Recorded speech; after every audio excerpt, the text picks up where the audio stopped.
Workers, मैं संजोगिता एक बार फिर हाजिर हूँ एक नई वीडियो के साथ।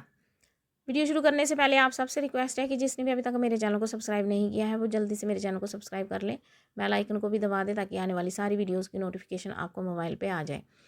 तो चलिए वर्कर्स, वीडियो शुरू करते हैं। आज मैं वीडियो में बात करने वाली हूँ कि KYC और FRS में जो वर्कर्स को प्रॉब्लम आ रही है उस पर। तो मुझे आज सुबह से ही अपने प्रोजेक्ट की लड़कियों की कॉलें आ रही थी। उनको KYC और FRS में प्रॉब्लम हो रही थी, तो उनकी बहुत सारे क्वेश्चंस थे वो। तो एक एक को मैं उनको नहीं समझा सकती, इसलिए मैंने सोचा जो जो प्रॉब्लम्स लड़कियों को आ रही हैं, अगर हमारे प्रोजेक्ट में आ रही हैं तो दूसरे प्रोजेक्ट में भी आ रही होंगी, तो उस पर मैं एक वीडियो ही बना देती हूँ। सबसे पहले तो एक लड़की मुझे पूछ रही थी कि बच्चे का आधार अगर जिनका नहीं है तो क्या उनकी भी KYC हो सकती है। यानी कि अगर हमने बच्चे का जब भी हमने बच्चे को रजिस्टर किया है, चाहे बच्चे का आधार नहीं है, तो हम उसकी मदर्स के आधार को वेरीफाई करते हैं। तो आधार के बिना तो बच्चा चढ़ ही नहीं सकता। अगर अपना नहीं है तो हम मदर का आधार वहाँ पे वेरीफाई करते हैं। तो दोनों में अगर बच्चे का खुद का आधार वेरीफाई है, चाहे उसकी मदर का आधार वेरीफाई है, KYC हमने दोनों की करनी है और दोनों में ही मदर की ही KYC होगी, मदर या फादर की ही। अब इसमें जब हम लिखते हैं तो इसमें जब हम KYC करते हैं तो उसमें लिखा हुआ आता है पेरेंट्स आर गार्डियंस। तो मैंने ये पेरेंट्स की ही होगी, मैंने ये करके देखा है। इसमें या मदर की KYC होगी या फादर की होगी। फ़ोटो कैप्चर भी इन दोनों में से एक का ही होगा, क्योंकि गार्डियन का जो आधार है वो डज़ नॉट मैच आ रहा है। गार्डियन का जब हम इसमें मदर का आधार करते हैं, तो जब बच्चे की प्रोफाइल पे हम उसके जहाँ पे फ़ोन और आधार शो होता है, वहाँ पे मदर्स आधार हो तो मदर्स आधार होता है। अगर आपने फादर का आधार किया तो वहाँ गार्डियन का आधार लिखा हुआ आता है। तो इसका मतलब यही हुआ कि हमने फादर या मदर दोनों में से किसी एक ही KYC करनी है। क्योंकि अगर दादा दादी, चाचा चाची या बुआ कोई गार्डियन कोई है, उनका उनका अगर हम आधार डालते हैं तो वो डज़ नॉट मैच आता है, क्योंकि उसकी प्रोफाइल में मदर और फादर दोनों का नाम होता है, तो वो नाम उनके साथ मैच नहीं होता, तो इसीलिए डज़ नॉट मैच आ रहा होता है। तो आपने ये ध्यान रखना है कि फादर मदर दोनों में से एक का ही KYC होगी। अगर आप किसी और की करना चाहो तो KYC नहीं होगी, आधार डज़ नॉट मैच आएगा। और दूसरी प्रॉब्लम लड़कियों को ये आ रही है कि पेरेंट्स के आधार तो हैं, लेकिन उन्होंने आधार के साथ जो नंबर लिंक करवाए थे या तो बंद हो गए हैं या कोई और है नंबर है जो कि अब नहीं, जो कि किसी और के पास चला गया है, तो OTP आने में प्रॉब्लम हो रही है। तो इस सिचुएशन में ये सिचुएशन बहुत ज़्यादा आ रही है। लड़कियां मुझे मैसेज करके पूछ रही थी कि अब हम क्या करें।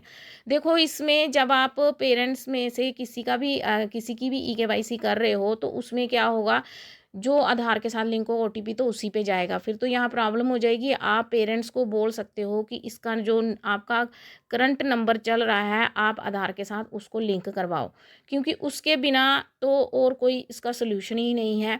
उनके पेरेंट्स को आपको नंबर जो है अपडेट करने के लिए बोलना है। जब उनका नंबर अपडेट हो जाएगा तो उनकी KYC हो पाएगी। अब बोला तो है कि 20 तक KYC करनी है, लेकिन ऐसी सिचुएशन में जैसे जिनका लिंक नहीं है उनको अब फरवरी की एंड तक भी जो है KYC उनकी एंड तक ही हो पाएगी, 20 तक तो नहीं हो पाएगी। जब भी वो मोबाइल अपडेट करेंगे तो उसको करने में भी जो है 48 आवर्स लगते हैं।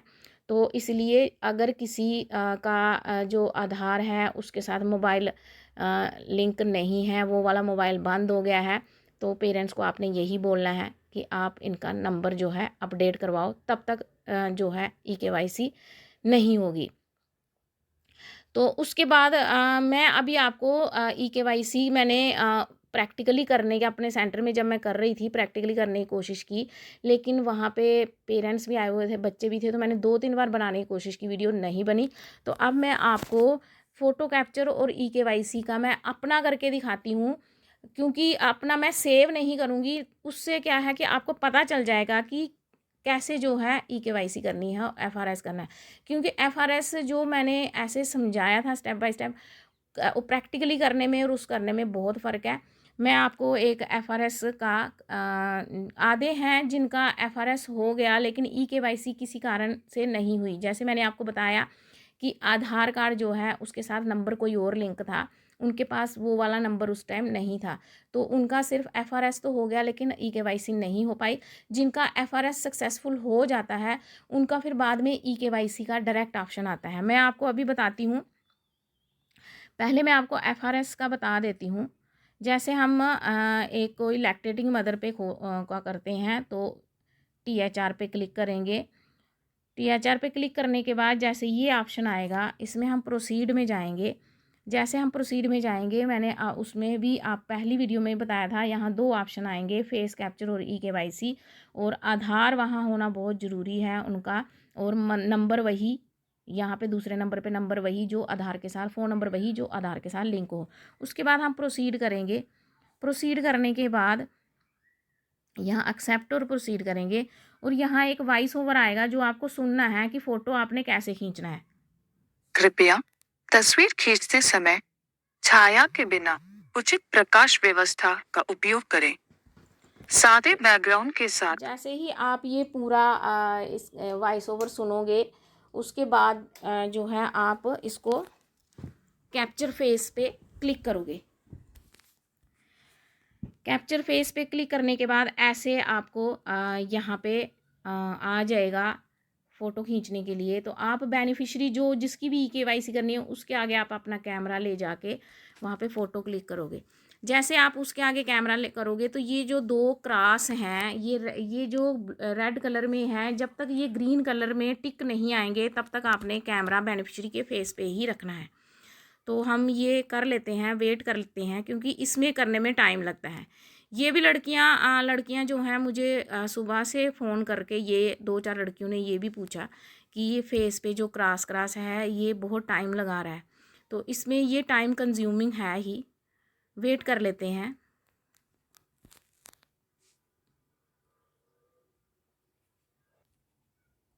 जैसे ही उस पर ग्रीन टिक आएगा, ग्रीन टिक में भी जो है उसके बाद ये प्रोसेसिंग इमेज आएगा और प्लीज़ वेट, ठीक है, आपने वेट कर लेना है। इसमें जब आप बेनिफिशियरी का फ़ोटो क्लिक करोगे,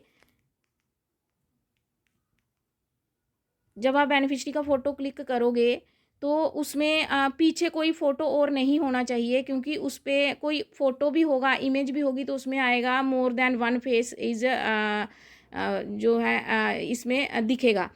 उसके बाद जैसे ही फ़ोटो आ जाएगा तो ये ऑप्शन पे हम सेव कर लेंगे। यहाँ मैं ये सेव नहीं कर रही हूँ क्योंकि ये मेरा अपना फेस मैंने किया है। ये मैं सेव अगर किया तो ये मैंने बेनिफिशियरी की मदर का करना है। ये मैं आपको कैसे फेस कैप्चर होता है इसके लिए बता रही थी। तो इसके बाद जो है मैं आपको ये बैक चले जाएंगे, ठीक है। हम अब मैं आपको ये ऐसे हमने जैसे सेव करोगे तो वहाँ उसके बाद ईकेवाईसी का ऑप्शन आएगा। अब उसके बाद मैं आपको दिखा रही हूँ जिसका फेस तो सेव है लेकिन ईकेवाईसी अभी नहीं हुई है, तो वहाँ पे भी मैं अपनी ईकेवाईसी करके दिखाऊंगी। वहाँ पे क्योंकि मेरी ईकेवाईसी होगी, मदर पे बेनिफिशियरी की मदर की नहीं होगी, तो वहाँ डज़ नॉट मैच आएगा। लेकिन आप जब करोगे तो आपको ईकेवाईसी सक्सेसफुल आएगा। तो मैं आपको जिनका फेस एक बार कैप्चर हो गया है मैं उनकी जो करके दिखाती हूँ ईकेवाईसी। फेस कैप्चर मैंने दिखा दिया कैसे करना है, अब ईकेवाईसी दिखानी है। यहाँ जैसे टीएचआर पे करेंगे, यहाँ पे देखो इसका फेस पहले से कैप्चर है, तो यहाँ पे सिर्फ लिखा है बेनिफिशियरी ईकेवाईसी पेंडिंग। तो यहाँ पे ये फिर हम कन्फर्म और प्रोसीड में चले जाएंगे। ये जो पहले आया मोबाइल यूज़र्स नेम, अगर ये ज़्यादा देर तक रहे तो भी आपने इस पर कुछ नहीं भरना है, ये ऑटोमेटिकली बाद में पोषण ट्रैकर पहचान वाला पेज आ जाएगा। जैसे ही ये पेज आएगा आपने यहाँ आधार भरना है, जो मदर या फादर का जिसका भी आपने ईकेवाईसी करनी है, जो भी वहाँ पे राशन लेने आता है, ठीक है। अगर हर बार फादर आता है तो आपने फादर की ईकेवाईसी करनी है। तो यहाँ पे जो कैप्चा है आपने फिर ये कैप्चा भर लेना है। और अगर कैप्चा आपको जैसे अभी भी क्लियर दिखाई नहीं दे रहा है, तो अगर आपको कैप्चा क्लियर दिखाई नहीं दे तो आप यहाँ ट्राई अगेन करके देखो, जब तक कि फिर ट्राई अगेन करो, जब तक आप देखो ये क्लियर कैप्चा दिख रहा है तो ट्राई अगेन करके आपने कैप्चा को यहाँ आधार भर के यहाँ कैप्चा करके नेक्स्ट में जाना है। जैसे ही आप नेक्स्ट पे जाओगे तो ओटीपी जो है रजिस्टर मोबाइल पे ओटीपी आ जाएगा।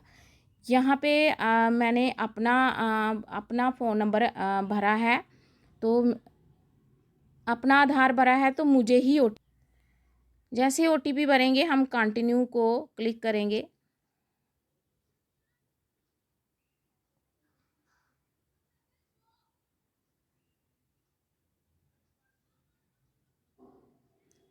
ये देखिए, क्योंकि ये मैंने अपना आधार भरा था, ये बेनिफिशरी की मदर या फादर का नहीं था, तो इसलिए आधार नंबर मिसमैच आया। लेकिन आपको जो है वो आधार ई केवाईसी सक्सेसफुल आ जाएगा। ये मैंने अपना भरा ताकि आपको मैं बता पाऊँ कि ई केवाईसी कैसे करनी है।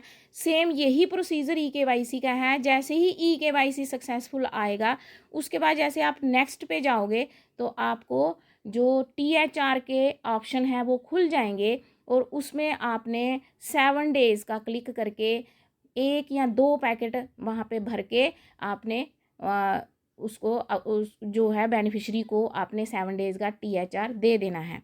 तो ये थी कि हमने पोषण ट्रैकर पे ई केवाईसी और फ़ोन नंबर और FRS कैसे करना है। ये थी आज की जानकारी। मिलते हैं नेक्स्ट वीडियो में, तब तक के लिए हैव ए नाइस डे।